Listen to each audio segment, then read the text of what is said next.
Asian continent के important cities के इस सीरीज़ में आज हम लोग जापान को कवर करेंगे।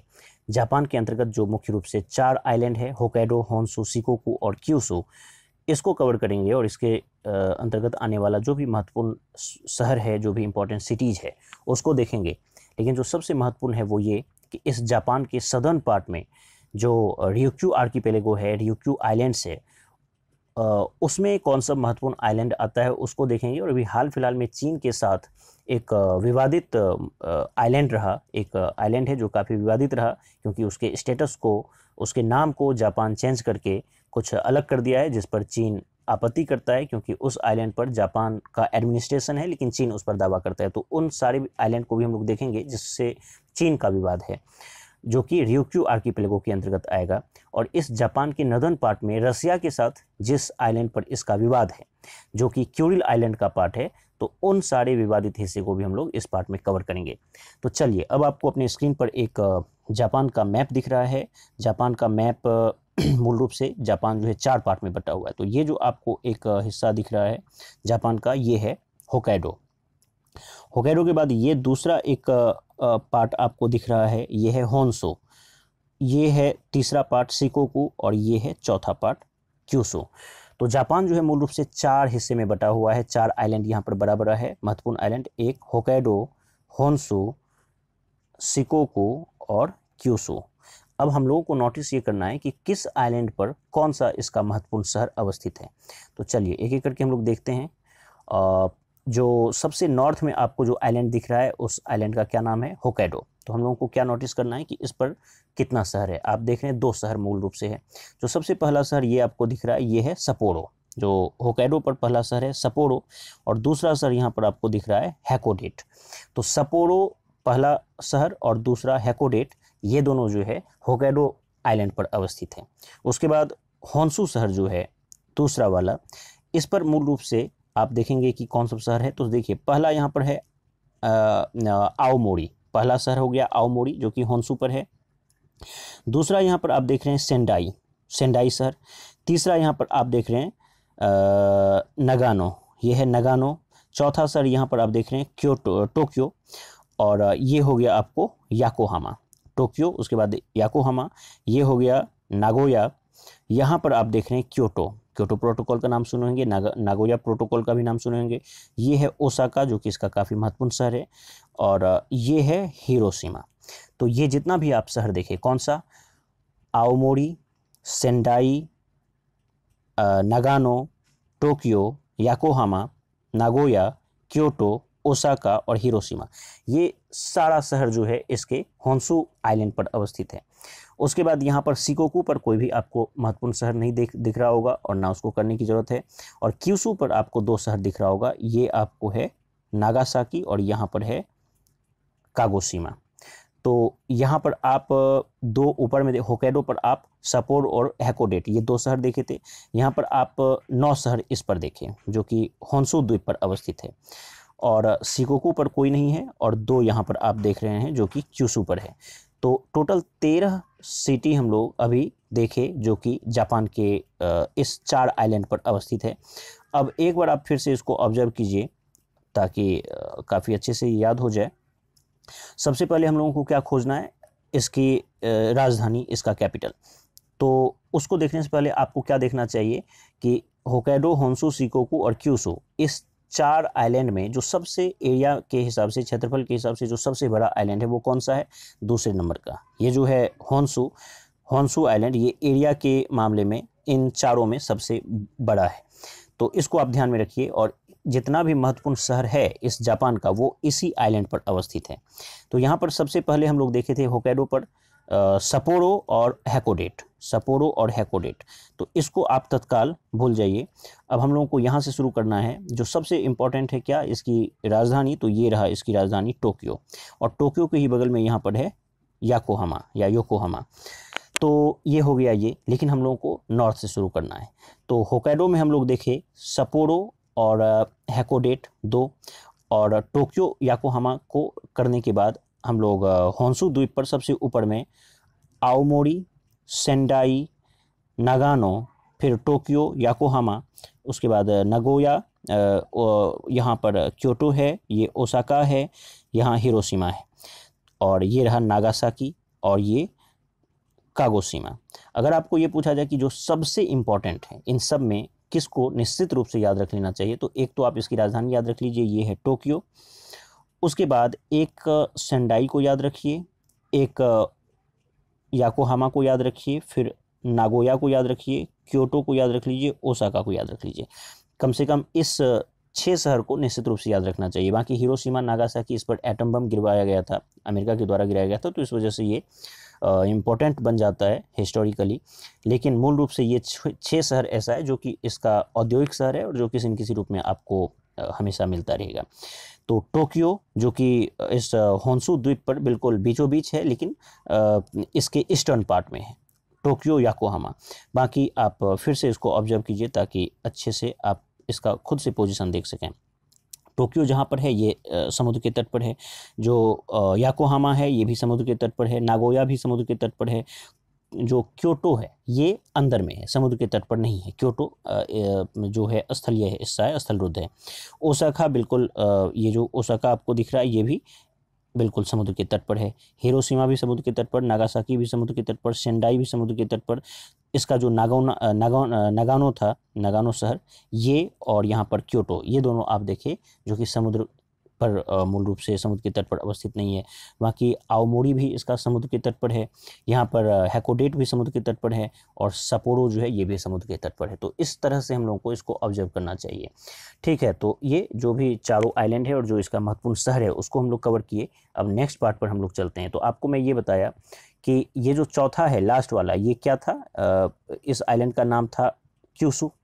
तो क्यूशू के साउथ में ताइवान तक कुछ आइलैंड का ग्रुप है, कुछ बिखरा पड़ा आइलैंड है, ढेर सारा आइलैंड्स।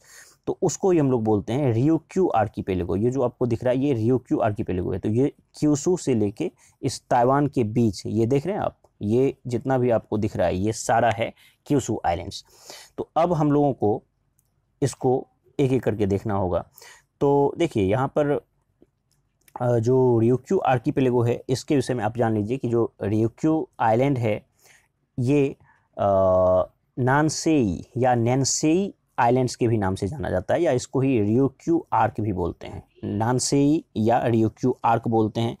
और मूल रूप से जो जापान है उसका ही इस पर नियंत्रण है, और इसके अंतर्गत कई सारा आइलैंड आता है जो कि जापान के इस क्यूशू से लेकर ताइवान के बीच जितना भी आइलैंड है उसमें एक आपको ये दिख रहा है Osumi island, Tokara island, Amami island, Okinawa island और सकीशिमा आइलैंड। इसके अलावा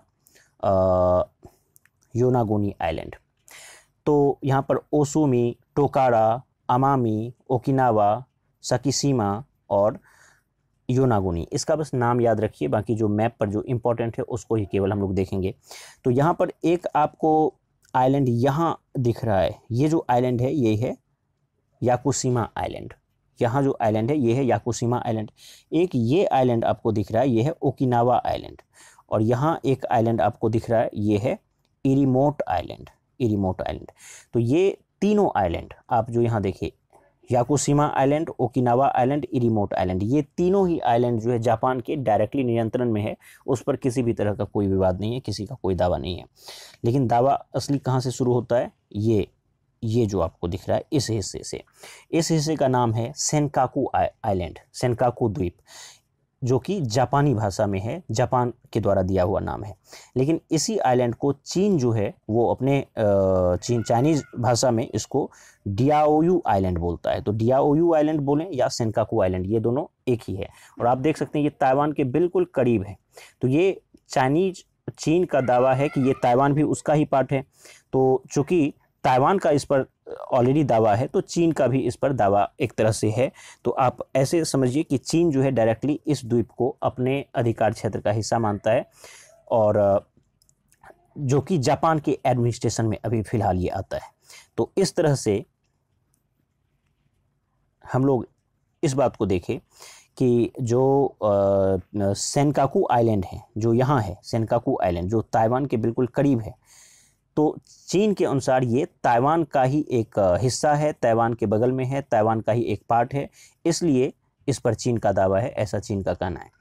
और लेकिन इस पर फिलहाल जो एडमिनिस्ट्रेशन जो चलाया जा रहा है वो जापान के ही द्वारा चलाया जा रहा है। तो अभी मुद्दा ये आया अभी हाल फिलहाल में कि एक बिल लाया गया जापान के पार्लियामेंट के द्वारा, और उस बिल में जो इस आइलैंड का नाम जो आप देखें, जो सेनकाकू आइलैंड है, इसका नाम ये तोनोशिरो सेनकाकू आइलैंड कर दिया। यानी कि इस पूरे ग्रुप को जितना भी यहाँ पर आइलैंड का एक ग्रुप है इतने इस हिस्से में, तो उसको आमतौर पर चीन के द्वारा, जापान के द्वारा जो है जो भी नाम दिया जा रहा था, जो कि तोनोशिरो आइलैंड का ग्रुप उसको माना जा रहा था, तोनोशिरो आइलैंड्स का ग्रुप था वो। लेकिन अब उसके तोनोशिरो ग्रुप में सेनकाकू वर्ड को जोड़ दिया, यानी कि सेनकाकू आइलैंड पर जिस पर चीन अपना दावा कर रहा है, तो उस पर अपने दावा को जापान और मजबूत करने के मकसद से जापान पहले से ही इन सारे आइलैंड के ग्रुप को इस तोनोशिरो ग्रुप के नाम से पुकार रहा है। लेकिन अब तोनोशिरो ग्रुप को अब एक्सपेंड करके सेनकाकू वर्ड को भी जोड़ दिया, तोनोशिरो सेनकाकू।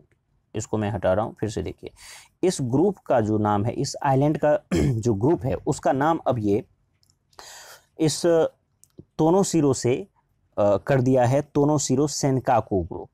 तो तोनोशिरो सेनकाकू ग्रुप कर देने से चीन को इसलिए आपत्ति है क्योंकि उसमें सेनकाकू आइलैंड को भी वो शामिल कर लिया अपने नाम में, जिस पर चीन दावा कर रहा है। तो इसलिए चीन का कहना है कि जापान जो है अपने दावा को इस आइलैंड पर मजबूत कर रहा है, जो कि उसका पार्ट नहीं है। तो इसलिए ये जो आइलैंड है ये इम्पॉर्टेंट है, तो इसको हम लोगों को ध्यान में रखना है। फिर से आप इसको देखिए, यहाँ पर आप देखिए, ये जो आपको दिख रहा है, यहाँ जो ग्रुप है, यहाँ जो आइलैंड है, ये है ओकिनावा, जो कि जापान का पूरी तरह से इस पर नियंत्रण है ओकिनावा पर। और ये रहा ताइवान। तो इस ताइवान के जस्ट नॉर्थ और ईस्टर्न पार्ट में यहाँ पर है सेनकाकू आइलैंड। तो जापान अब इस सेनकाकू आइलैंड को भी अपने आइलैंड उससे संबंधित जो ग्रुप का नाम है उसमें इस सेनकाकू आइलैंड का भी नाम जोड़ दिया।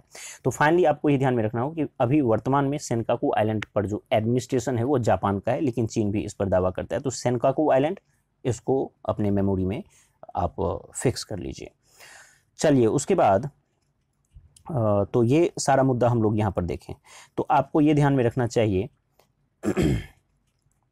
कि जो होक्काइडो, होन्शु, शिकोकू, क्यूशू है, क्यूशू के साउथ में ryukyu आर्कीपेलेगो है या ryukyu आइलैंड है, जिसमें याकुशिमा आइलैंड पहला है जो काफ़ी महत्वपूर्ण है, ओकिनावा दूसरा है काफ़ी महत्वपूर्ण है, इरिमोट आइलैंड तीसरा काफ़ी महत्वपूर्ण है। लेकिन एक और महत्वपूर्ण आइलैंड यहाँ पर है, और उस आइलैंड का क्या नाम है? उस आइलैंड का नाम है सेनकाकू आइलैंड। तो सेनकाकू आइलैंड भी काफ़ी महत्वपूर्ण है, जिस पर फिलहाल जापान का नियंत्रण है, जापान उस पर एडमिनिस्ट्रेशन अपना कर रहा है। लेकिन इसी सेनकाकू आइलैंड पर चीन भी अपना दावा कर रहा है। तो इस तरह से 4 आइलैंड का नाम आप यहाँ पर देखिए, इसको आप ध्यान में रखिए। 1, 2, 3 और चौथा सेनकाकू, ये चौथा हो गया। तो इस तरह से ये 4 आइलैंड का नाम हम लोग को ध्यान में रखना चाहिए। अब हम लोग जापान के नदर्न पार्ट पर चलते हैं। तो आप देखिए, जापान का जो सबसे नॉर्थ पार्ट वाला जो ये आइलैंड है, ये था होक्काइडो। और यहाँ पर एक आइलैंड आपको दिख रहा है, ये आइलैंड है सखालिन द्वीप, सखालिन आइलैंड, जो कि इस रसिया का पार्ट है, रसिया का पार्ट है ये सखालिन आइलैंड। और ये रसिया का ही पार्ट है, कमचटका पेनिनसुला है ये।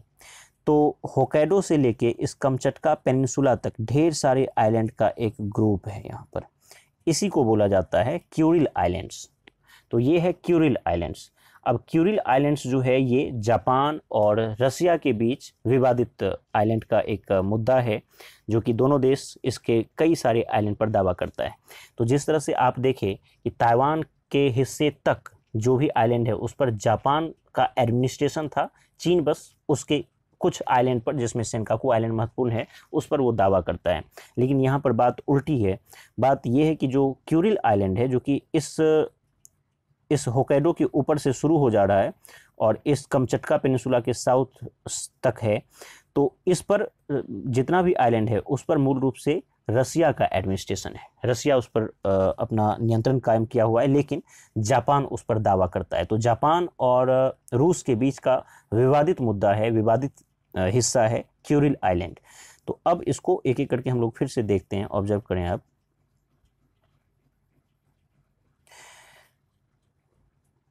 देखिए यहाँ पर ये होकैडो है जो कि जापान का पार्ट है। अब होकैडो के जस्ट बगल में एक आइलैंड आपको दिख रहा है, ये है कुनासिरी आइलैंड। ये जो आपको दिखा ये वाला आइलैंड है कुनासिरी आइलैंड। और ये एक दूसरा आइलैंड आपको दिख रहा है, ये है इटोरोफू आइलैंड, ये है इटोरोफू आइलैंड। तो कुनासिरी आइलैंड और इटोरोफू आइलैंड, ये आइलैंड भी क्यूरिल आइलैंड का ही पार्ट है, लेकिन इस पर जापान का वर्तमान में नियंत्रण है। ये आपको हो गया कुनासिरी आइलैंड, और ये जो आइलैंड है ये है इटोरोफू आइलैंड, इटोरोफू आइलैंड। तो कुनासिरी आइलैंड और इटोरोफू आइलैंड, इस दोनों पर जापान का नियंत्रण है, लेकिन ये किसका पार्ट है? क्यूरिल आइलैंड का पार्ट है। अब इस इटोरोफू आइलैंड के नॉर्थ में और कमचटका पेनिनसुला के साउथ में ये जितना भी ढेर सारा आइलैंड है, अभी मैं बताऊंगा कितना सारा आइलैंड है, इसको नाम दिया गया है चिशिमा आइलैंड। ये है चिशिमा आइलैंड्स, और ये चिशिमा आइलैंड्स और ये सारा मिला के कहलाया क्यूरिल आइलैंड। तो ये चिशिमा आइलैंड पर मूल रूप से रसिया का नियंत्रण है और रसिया उस पर शासन कर रहा है, लेकिन चीन जो है उस पर दावा कर रहा है। इसको देखिए, यहाँ पर आपको दिख रहा है क्यूरिल आइलैंड। तो ये जो क्यूरिल आइलैंड है, ये यहाँ पर जो होकैडो है उसके नॉर्थ से शुरू होता है और कमचटका पेनिनसुला जो है वहाँ तक फैला हुआ है। और यहाँ पर 56 आइलैंड्स का ग्रुप है, 56 द्वीप है। इन 56 द्वीप पर सभी पर जो है रसिया का एडमिनिस्ट्रेशन वर्तमान में है, लेकिन उसके उन सारे द्वीप पर जापान अपना दावा कर रहा है। तो 56 आइलैंड का यहाँ जो ग्रुप है उस पर रसिया का दावा है। तो इस तरह से जो भी यहाँ का हिस्सा था उसको हम लोग कवर किए, और जापान का जो भी करंट से जुड़ा हुआ मुद्दा हो या फिर बेसिक से जुड़ा हुआ ट्रेडिशनल पार्ट, उन सारे हिस्से को हम लोग कवर किए। उम्मीद करता हूँ ये वीडियो आपको पसंद आया होगा। धन्यवाद।